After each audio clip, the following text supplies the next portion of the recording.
నటి సమంత తన జీవితంలో ఎన్నో ఆటంకాలు ఎదుర్కొని తన మొదటి భర్త నాగ చైతన్యతో విడాకుల అనంతరం మయోసైటిస్ బారిన పడి సినిమాలకు దూరంగా ఉండి దాదాపు 3 సంవత్సరాలు తెలుగులో ఏ ప్రాజెక్టుకి ఒప్పుకోకుండా తన వ్యాధితో పోరాడుతూ జయించారు. ఇక ఈ క్రమంలోనే రాజ్ నిడమూరితో లవ్లో పడి డిసెంబర్ 1, 2025లో భూతశుద్ధి పద్ధతిలో వివాహం అయితే చేసుకున్నారు. ఇక ఈ మ్యారేజ్ అయిన తర్వాత తన భర్త నిర్మాతగా నందిని రెడ్డి గారి డైరెక్షన్లో మా ఇంటి బంగారం మూవీలు నటించి దట్ ఈజ్ సమంత అనిపించుకున్నారు.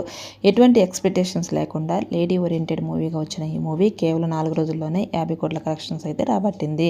ఇక ఫస్ట్ 8 డేస్ చూసుకుంటే వరల్డ్ వైడ్గా 70 crores అయితే వసూలు చేసింది. హోమ్లీ లుక్స్తో ఏమాయి చేసావంటూ తెలుగు ప్రేక్షకులను పలకరించిన ఈ సుందరి నేడు యాక్షన్ క్వీన్గా ఎదిగిన సమంత ప్రయాణం చాలా మంది హీరోయిన్స్కి స్ఫూర్తిదాయకం. ఇక ఈ మూవీలో క్లాస్ మాస్ అవతారంలో సమంత చూపించిన బాడీ లాంగ్వేజ్ ప్రేక్షకుల థియేటర్లో కట్టుపడేసింది. ఈ మూవీలో స్వర్ణ పాత్రలో ఆమె నటించిన నటన అద్భుతమని చెప్పాలి. ఈ సందర్భంగా సమంత గారి గురించి స్పెషల్ ఫోకస్ ఇప్పుడు మీకోసం మన వీడియోలో చూసేద్దాం. సమంత ఋతుప్రభు అలియాస్ సమంత. ఈమె చెన్నైలోని పల్లవరం ప్రాంతంలో ఒక మధ్యతరగతి కుటుంబంలో పుట్టారు. తండ్రి జోసెఫ్ ప్రభు ఆంధ్రప్రదేశ్ చెందిన వ్యక్తి కాగా ఆమె తల్లి నిన్నేటి ప్రభు కేరళకు చెందిన మహిళ. ఈ విధంగా సమంత తెలుగు, తమిళ, మలయాళ సంస్కృతుల్లో చిన్నతనం నుంచి అనుబంధం అయితే ఏర్పడింది. ఈమెకు 2 అన్నయ్యలు ఉన్నారు. ఇక సమంత గారి స్టడీస్ విషయానికి వస్తే చెన్నైలోని holy angel Anglo Indian higher secondary స్కూల్లో తన ప్రాథమిక విద్యను అయితే కంప్లీట్ చేశారు. ఆ తర్వాత చెన్నైలోని ప్రముఖ స్టెల్లా మేరీస్ కాలేజ్ నుంచి కామర్స్ విభాగంలో డిగ్రీ అయితే పూర్తి చేశారు. ఇక చిన్నతనం నుంచి మిడిల్ క్లాస్ ఫ్యామిలీ నుంచి పుట్టి పెరిగిన సమంత గారు తన పాకెట్ మనీ కోసం కాలేజీ రోజుల్లో మోడలింగ్ రంగంలోకి అడుగుపెట్టారు. సమంత కొన్ని వాణిజ్య ప్రకటనలో నటించి మోడల్గా మంచి గుర్తింపు అయితే తెచ్చుకున్నారు. ఇక ఆమె చేసిన ఆ వాణిజ్య ప్రకటనలను డైరెక్ట్ చేసింది మరెవరో కాదు, ప్రముఖ సినిమాటోగ్రాఫరు, దర్శకుడు రవివర్మ గారు. ఆ టైంలోనే అతనితో ఆమెకు మంచి పరిచయం అయితే ఏర్పడింది. అలా ఉన్న పరిచయం కారణంగానే ఆమెను నటన వైపు రమ్మని సలహా అయితే ఇచ్చారు. అలా సమంత గారు ఎలాంటి సినీ బ్యాక్గ్రౌండ్ లేకపోయినప్పటికీ కేవలం తన టాలెంట్ని నమ్ముకొని చిత్ర పరిశ్రమలోకి అడుగుపెట్టారు. ప్రముఖ డైరెక్టర్ గౌతమ్ వాసుదేవ్ మేనన్ దర్శకత్వంలో వచ్చిన ఏమాయి చేసేవి ఇది 2010లో రిలీజ్ అయిన విషయం మనందరికీ తెలిసిందే. ఆ మూవీ ద్వారా టాలీవుడ్ కథానాయికగా పరిచయం అయ్యారు. ఆ చిత్రంలో జెస్సీ పాత్రలో ఆమె పండించిన హావభావాలు నటన యువతని ఎంతగానో ఆకట్టుకున్నాయి. ఇక ఈ మూవీ అప్పట్లో ఎంత పెద్ద విజయం సాధించిందో మనందరం ప్రత్యేకంగా చెప్పనక్కర్లేదు. ఈ మూవీకి గాను సమంత గారికి ఉత్తమ నూతన నటిగా ఫిలింఫేర్ అవార్డు, నంది అవార్డులను అయితే గెలుచుకున్నారు. ఇక ఈ క్రమంలోనే తనకు వచ్చిన ప్రతి అవకాశాన్ని అందిపుచ్చుకున్నారు.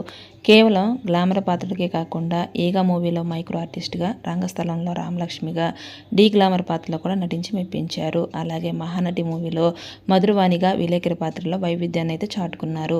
ఇలా వచ్చిన ప్రతి చిన్న పెద్ద అవకాశాన్ని సద్వినియోగం చేసుకుంటూ తన నటన నిరంతరం మెరుగుపరుచుకుంటూ టాలీవుడ్, కాలీవుడ్ అలాగే స్టార్ హీరోయిన్ల పక్కన నటించి టాప్ హీరోయిన్గా ఎదిగారు. ఇక ఈ క్రమంలోనే నటుడు నాగ చైతన్య గారిని ప్రేమించి పెద్దలను నొప్పించి ప్రేమ వివాహం చేసుకున్నప్పటికీ వీరిద్దరి బంధం ఎక్కువ కాలం నిలవలేదు. కొన్ని మనస్పర్ధల కారణంగా మ్యారేజ్ 4 సంవత్సరాలకే విడిపోయారు. అలా విడిపోయిన తర్వాత సమంత గారు మానసిక వేదనకు గురయ్యి మయోసైటిస్ అనే వ్యాధి బారిన పడ్డారు. ఈ వ్యాధి ఆమె సినీ కెరియర్కే ఒక పెద్ద సవాల్ లాగా ఎదురయ్యింది.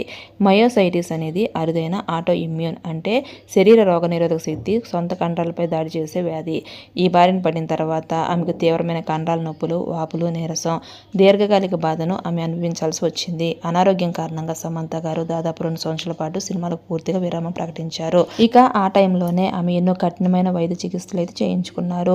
ముఖ్యంగా ఆమె జీర్ణ వ్యవస్థ దెబ్బతినకుండా ఉండేందుకు, వ్యాధి తీవ్రత పెరగకుండా ఉండేందుకు దాదాపు 2 ఏళ్ల పాటు అత్యంత కఠినమైన డైట్ని అయితే ఈమె తీసుకున్నారు. ఉదయం, మధ్యాహ్నం, రాత్రి అంటే ఒకే రకమైన ఆహారం తీసుకుంటూ కఠినమైన క్రమశిక్షణతో చికిత్స అయితే పొందారు.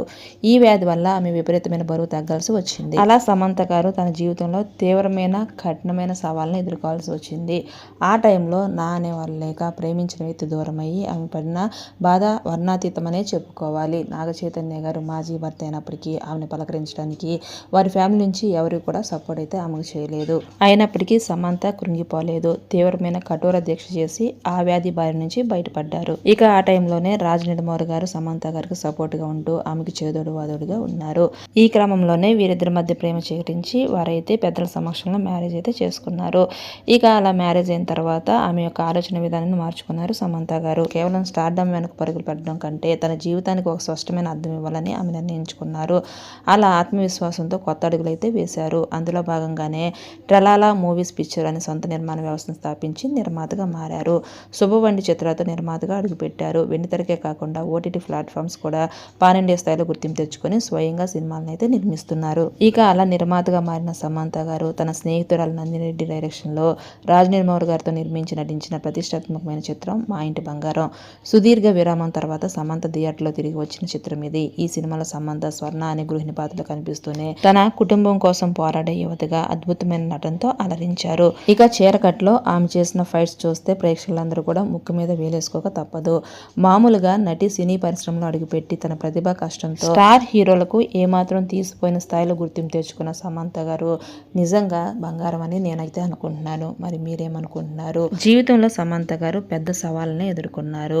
ప్రేమించిన వ్యక్తి దూరం అవటం, అలాగే అదే టైంలో తన తండ్రి మరణించడం, తర్వాత కుటుంబ సభ్యులు దూరం అవటం, అదే టైంలో మయోసైటిస్ వ్యాధిని బారిన పడటం, ఆ క్రమంలోనే తను ఏమీ చేయలేని స్థితిలో కూడా తను ఏదో ఒకటి చేయగలను అని తనను తానే నిరూపించుకున్నారు.